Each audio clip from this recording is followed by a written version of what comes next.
বাবা, তুমি আমার বুলার লাইগা যা করলা এমন কেউ করে না বাবা। আল্লাহর হুকুম নবীর সুন্নত করতে হবে জিন্দা, এই আমলে পাবো নাজাত আসবে সফলতা। এইভাবেই দুনিয়া আখিরাতে হব আমরা সফল, শান্তির পথে ইসলামের আলো জ্বালিয়ে দেব প্রবল।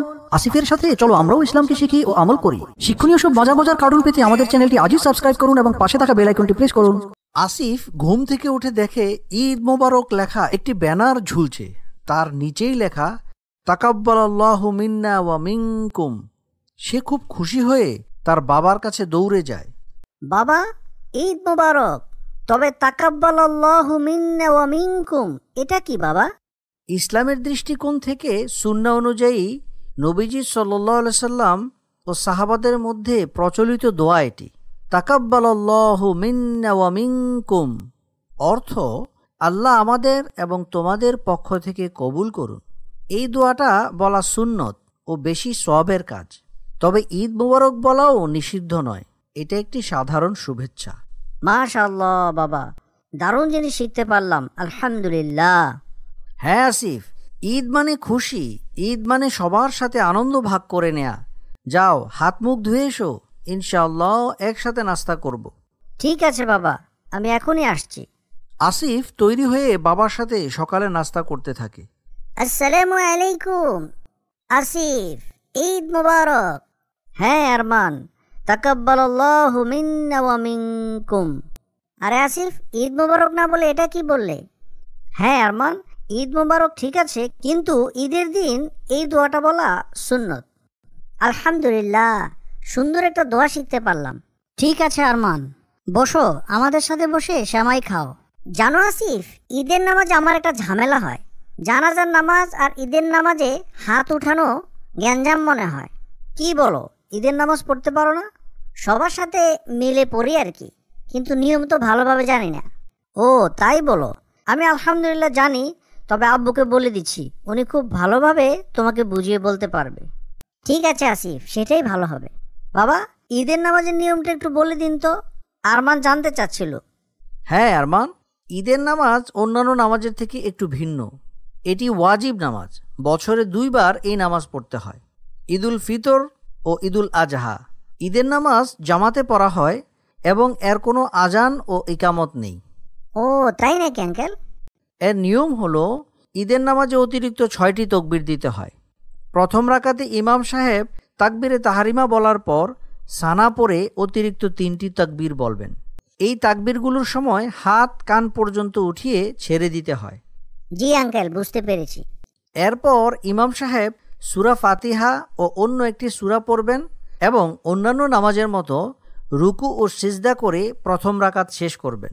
আরমান কিছু না বুঝলে আবার জিজ্ঞেস করবে আব্বুকে, কোনো সংকোচ করবে না কিন্তু, আব্বু বলে দেবে ইনশাআল্লাহ। না না, ঠিক আছে আসিফ, আলহামদুলিল্লাহ আমি বুঝতে পারছি। দ্বিতীয় রাকাতে ইমাম সাহেব সূরা ফাতিহা ও অন্য একটি সূরা পড়ার পর রুকুতে যাওয়ার আগে অতিরিক্ত 3টি তাকবীর বলবেন। এই তাকবীরগুলোর সময়ও হাত কান পর্যন্ত উঠিয়ে ছেড়ে দিতে হয়। জি জি জি, আচ্ছা। চতুর্থ তাকবীর বলে রুকুতে যেতে হয়।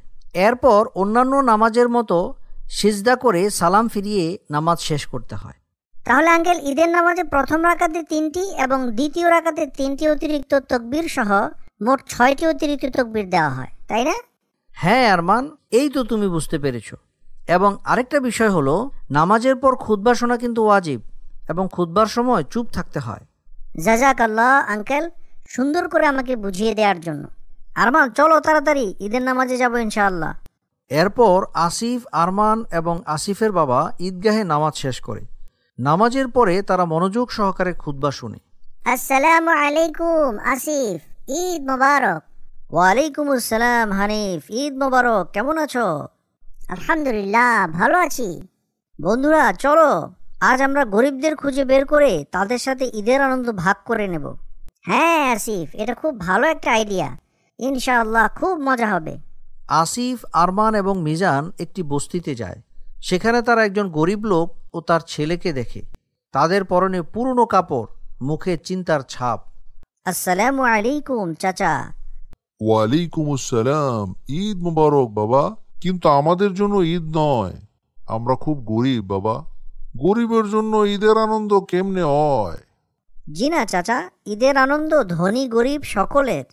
এই জন্য আমরা এসেছি আপনার সাথে ঈদের আনন্দ ভাগ করে নিতে। আপনি একটু অপেক্ষা করুন, আমরা একটু পরেই আসছি ইনশাআল্লাহ। আসিফ তার বন্ধুদের সাথে আলোচনা করে তাদের জমানো টাকা দিয়ে গরিব লোকটির জন্য খাবার কিনে আনে। তারা সবাই একসাথে খাবার খায়। গরিব লোকটির মুখে হাসি ফোটে। আলহামদুলিল্লাহ আসিফ, খুব ভালো লাগলো ওই আঙ্কেলটার সাথে সময় কাটিয়ে। হ্যাঁ হানিফ, আমারও খুব ভালো লাগলো। চলো এবার আমরা একটু সামনের দিকে যাই, পুরো গ্রাম ঘুরতে হবে না? হ্যাঁ হানিফ, আরমান, চলো আমরা সামনের দিকে যেতে থাকি। এরপর তারা গ্রামে হাঁটতে থাকে। হাঁটতে হাঁটতে একজন ধনী লোকের বাড়ির সামনে যায়। ধনী লোকটি বাড়ির সামনেই দাঁড়িয়েছিল। আসসালামু আলাইকুম চাচা, ঈদ মোবারক। ওয়ালাইকুম আসসালাম। তোমরা কারা? এখানে কি চাও? জি আঙ্কেল, আমরা এই গ্রামেরই ছেলে। আমরা ঈদের দিন গরিব লোকদেরকে সাহায্য করার জন্য চেষ্টা করছি। আপনি কি কিছু সাহায্য করতে পারবেন? কি যত সব ফাও কথা বলছো? আমি গরিবদের কখনো সাহায্য করি না, দূর হও এখান থেকে। লোকটির আচরণে আসিফ, আরমান এবং হানিফ খুব কষ্ট পায় এবং তারা সেখান থেকে চলে যায়। বাসায় আসিফ মন খারাপ করে বসে থাকে। কি হয়েছে আব্বু, মন খারাপ করে বসে আছো কেন? আজ কেমন কাটলো ঈদের দিন? জি আলহামদুলিল্লাহ বাবা, কিন্তু আমি খুব কষ্ট পেয়েছি। কেন আব্বু, কি হয়েছে সোনা আমার, কেন কষ্ট পেয়েছো? ওই যে আমাদের এলাকায় যে ধনী চাচা আছে না, ওনার বাড়ির সামনে গিয়ে আমরা গরিবদের জন্য সাহায্য চেয়েছিলাম। উনি আমাদের সাথে অনেক দুর্ব্যবহার করলেন। ওহো, সে তো খুব দুঃখজনক কথা। থাক বাবা, মন খারাপ করো না। সে হয়তো বুঝতে পারেনি। তার জন্য দোয়া করো, আল্লাহ যাতে তাকে সঠিক বুঝ দান করেন। ঠিক আছে বাবা।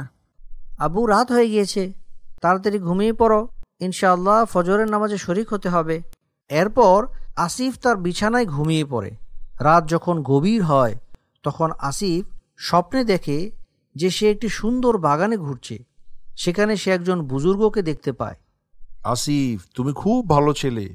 আল্লাহ তোমার উপর খুশি হয়েছেন। আপনি কে হযরত? আমি একজন আল্লাহর গোলাম। আল্লাহ আমাকে পাঠিয়েছেন তোমাকে একটি বিশেষ উপহার দিতে। উপহার? কিসের উপহার? এই যে এই কলম, এটা দিয়ে তুমি যা লিখবে তাই সত্যি হবে। তবে মনে রাখবে, এটা শুধু ভালো কাজের জন্য ব্যবহার করবে। জাযাকাল্লাহ আপনাকে। এরপর আসিফ ঘুম থেকে উঠে দেখে তার হাতে সত্যি একটি সোনার কলম। সে অবাক হয়ে স্বপ্নের কথা ভাবতে থাকে। আসলে কি কলমটা কাজ করে? দেখি তো বাইরে গিয়ে। এরপর আসিফ কলমটি নিয়ে রাস্তায় বের হয়। সে দেখে যে ধনী লোকটি একটি গরিব লোকের সাথে খারাপ ব্যবহার করছে। আমি এই কলম দিয়ে লিখতে চাই যাতে এই ধনী লোকের মন পরিবর্তন হয়ে যায়। এরপর আসিফ কলম দিয়ে লিখে ধনী লোকের মন পরিবর্তন হয়ে যাক। এরপর দেখা যায় সঙ্গে সঙ্গে ধনী লোকটির মন পরিবর্তন হয়ে গিয়েছে। সে গরিব লোকটির কাছে ক্ষমা চায় এবং তাকে সাহায্য করে। বাবা, তুমি একজন অসাধারণ মানুষ। তোমার কলমের ম্যাজিকের জন্য আমি আজ ভালো হয়েছি। আমি প্রতিজ্ঞা করছি আজ থেকে আমি সবসময় গরিবদের সাহায্য করব। আলহামদুলিল্লাহ চাচা, আমি খুব খুশি হয়েছি। হানিফ এবং আরমান কলমের কথা জেনে যায় এবং আসিফকে এ ব্যাপারে জিজ্ঞেস করতে থাকে। হ্যাঁ আসিফ, ম্যাজিক কলমের খবর তো সবাই জেনে গিয়েছে। হ্যাঁ আসিফ, এটা দিয়ে তুমি অনেক ভালো কাজ করতে পারবে ইনশাআল্লাহ। ইনশাআল্লাহ আমি সবসময় চেষ্টা করব গরিবদের সাহায্য করতে এবং মানুষের মুখে হাসি ফোটাতে। এরপর আসিফ দেখে গরিব লোকটি ও তার ছেলে হাসি মুখে ঈদ উদযাপন করছে। তাদের ঘরে আলো জ্বলছে, তারা নতুন পোশাকে সেজেছে। আল্লাহ তোমারে অনেক বড় করুক বাবা। তোমার জন্যই আজকে আমরা ঈদ পালন করতাম পারতাছি। আমার জন্য দোয়া করবেন চাচা। এমন সময় হঠাৎ একটি লোক এসে গরিব লোকটিকে বলে, তোমার ছেলে অসুস্থ, তাড়াতাড়ি বাড়িতে যাও। এ কথা শুনে গরিব লোকটি ভয় পেয়ে যায়। বাসায় গিয়ে দেখে ছেলেটি অসুস্থ ও কাতরাচ্ছে। আসিফ দেখে বুঝতে পারে ছেলেটির চিকিৎসার প্রয়োজন। আমি কলম দিয়ে লিখব যাতে ছেলেটি সুস্থ হয়ে যায়। আসিফ কলম দিয়ে লিখে ছেলেটি যেন সুস্থ হয়ে যায়, কিন্তু কিছুই হয় না। কলম কাজ করে না। তখন আসিফ হতাশ হয়ে যায়। এটা কি হলো? কলমটা কাজ করছে না কেন? আসিফকে খুঁজতে খুঁজতে আসিফের বাবাও ওখানে চলে আসেন। বাবা, আল্লাহ তাআলা মানুষকে পরীক্ষা করেন। সবসময় কলমের উপর ভরসা করলে চলবে না, নিজের চেষ্টা করতে হবে। চলো তাকে ডাক্তারের কাছে নিয়ে যাই। আসিফ ও তার বাবা ছেলেটিকে হাসপাতালে নিয়ে যায়। ডাক্তার জানায় সময় মতো আনাতে ছেলেটির জন্য ভালো হয়েছে। বাবা, তুমি আমার পোলার লাইগা যা করলা এমন কেউ করে না বাবা। আয় আল্লাহ, আমার আসিফ বাবাটারে তুমি দুনিয়া আখেরাতে কামিয়াবি দান কইরা দাও, দান কইরা দাও।